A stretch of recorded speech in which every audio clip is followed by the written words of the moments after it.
But I think the main thing that really triggered me to become more conscious of being Black and needing to promote Black rights was what happened to my brother, my second brother. He was picked up by the police. Mm-hmm. He was actually walking up and down Oxford Street with my uncle who'd come over from Hong Kong. Okay. He was showing him the sights, and he was with his friend. And the police picked him up on a charge that we'd never even heard of. It was called sus. And sus, it means being a suspected person. So, as in suspicious? Yes, suspicious. And this is I think it was a vagrancy law going back to something like 1894, something like that, in the 1800s, following the Napoleonic Wars, when people came back from war and were obviously homeless, penniless, begging on the streets. It was a law that the police then used to clear out the streets. And here we have sus in the late 1970s actually being used by the police. It was clear it was targeting young Black boys. Okay. And this is how they were being put away for up to 3 months in jail. Really? For being a suspected person. So in other words, the police didn't have to prove they'd stolen anything. Mm-hmm. And there had to be nobody who actually called the police to say, they're trying to steal something from me.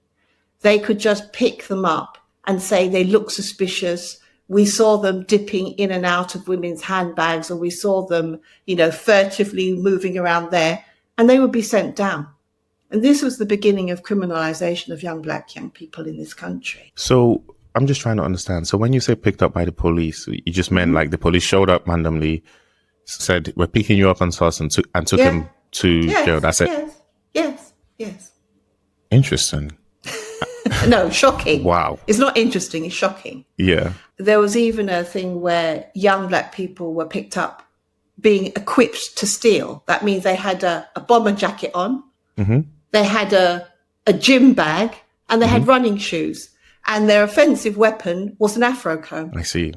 Wow. So all that was actually part of the targeting of young Black boys in particular, end of 70s. And when that happened? That happened in 1976 to my brother around that time. And it just was a wake-up call for me, because my mother went to Jamaican embassy, got a lawyer, got my brother off. Mm-hmm. But then, of course, with that, and I started to look into that, I thought, how could that be? And at the time, I can't remember if I'd finished university, but I did volunteer work for the Martin Luther King Foundation that was here in the UK. And I actually went and worked with someone who was working on the whole sus law. She later became Minister of International Development in this country. Mm-hmm. But I followed her, and, she went to all the courts and she just listened to all the evidence of the police, and it was the same. I saw suspect X dipping into and out of women's handbags for how many minutes. And as a result, these boys were sent down for just under 3 months. I see. So this made me change my mind. I'd wanted to do medicine. Okay. I'd wanted to become a doctor. Mm-hmm. I didn't get into medical school. I think there was also discrimination there. I remember in my interview for medical school, I was asked why I didn't want to be a nurse. So here I am, with the right qualifications for becoming a doctor. And I'm at an interview at, I think it was St. George's, asking, why don't I want to be a nurse? I'm not sure whether other white females or males would have been asked that question. So I didn't get into medical school straight away. So what I decided to do was to do physiology and biochem. So I did my first degree in physiology and biochemistry because I planned to transfer over and get into medicine that way. You can do that if you do a first degree there. But in the meantime, so this is what happened. Then my brother got picked up and I just woke up and then decided this is not right and I was going to do something about it. And that's what started your journey down the road. Yeah, that started, and then I joined one of the best youth projects in South London. It was a Tooting Youth Project. And I pioneered work with girls back in the late 70s and did outreach work with young boys and girls, took them camping. I did summer schools, taught children in the summer. And all of that just really made me connect with what was happening with my community, with the Black community in London. And then I was headhunted. To join the Greater London Council. GLC. The GLC, yeah. And, I had an interview and I became the ethnic minority youth officer for London. One. The only one. Okay. But what was good about that, it was attached to grants. So I could actually recommend grants to youth organisations all across London. So that's what I did. I see. I actually went and visited that's how I knew so many people. I went everywhere. Hackney, Lewisham, Brixton, Newham.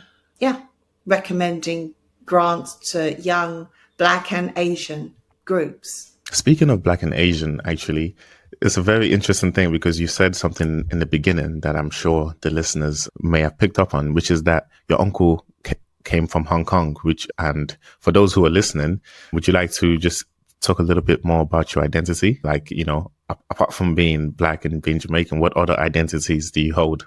Yeah, I'm Jamaican, but both my grandfathers were Chinese. And so one of the things, I don't know if they still do it now, but in my father's time, when you're away from home, which would be from China, you're supposed to send your first son back home to grow up there. Okay. If you have many children.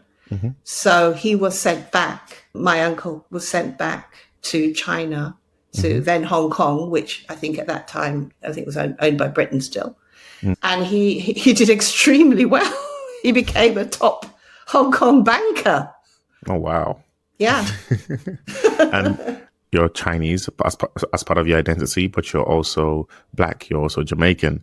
The work that you've dedicated your life to is on the Black side. And is there a reason for that?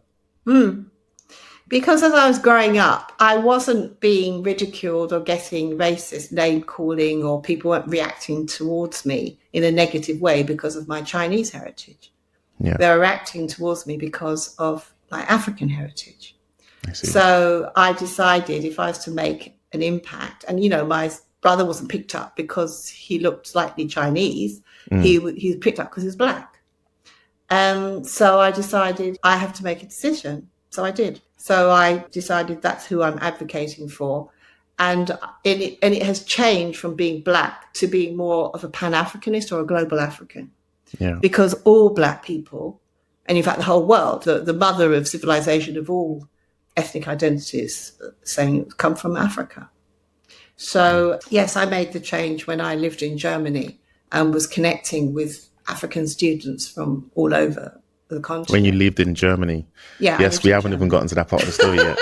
Yeah. You went from being in the GLC to eventually living in Germany. But before you left the GLC, you did something very important, didn't you? You were working with Mr.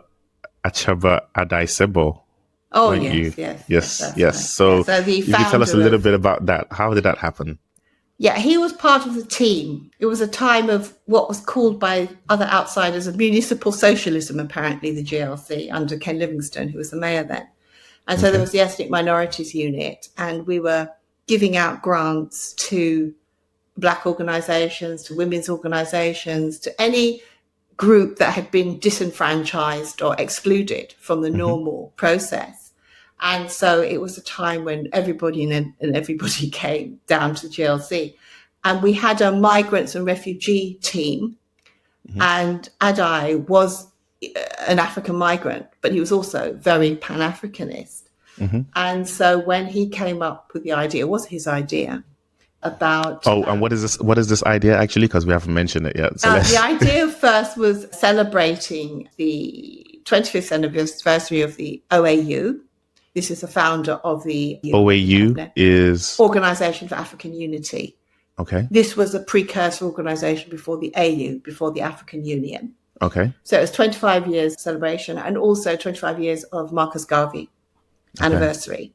So we did that, and we did a series of African historical lectures. Okay. At the Institute of Education.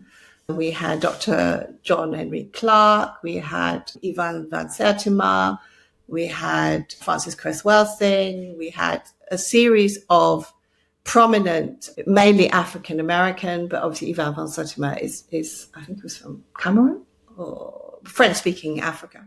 Yeah, who shared their wisdom and their knowledge about African history. At this point, what was that celebration called? Initially, it was called the OAU and 25th year celebration for Marcus Garvey, and then it morphed into, we launched Black History Month. Yeah, and then that's how Black History Month came to the UK. That's how it started. Yeah, and it was in an October rather than February, as in America. So first of all, I'm talking to part of legend. This is history in the making. You were part of the team that helped make it history, even though it was Adai's idea, and Adai led everything. The fact that you're still a part of it is. He got all the support from the various, Ansel Wong and other leading people who were in the GLC at the time. But it was a lot of action. It was exciting at that time. Stressful, but very exciting. Yeah. Making changes. How did that feel? Did you feel like you were part of history at that time when you were doing all of this? It was everything we did was put on the media, the Evening Standard, because they were against all what was being done there. Okay. So it was you had to double check everything you did because the lawyers would look at it and everything, if there's any backlash. But the GLC was abolished. The GLC was abolished through Margaret Thatcher coming into power. All the major metropolitan areas for Manchester, for London, I know those two, they were abolished. And as a result, because these places were Labour strongholds. And as a result, everything that belonged to the GLC also got devolved. And so we had a small body that was left, that was taken over by 11 councils in London. They formed together, it must be a budget to keep a unit. And I was still part of that unit. And then I was designated as Deputy Principal Race Relations Advisor for London. So that's what then happened there. But then I decided it was time to leave the country.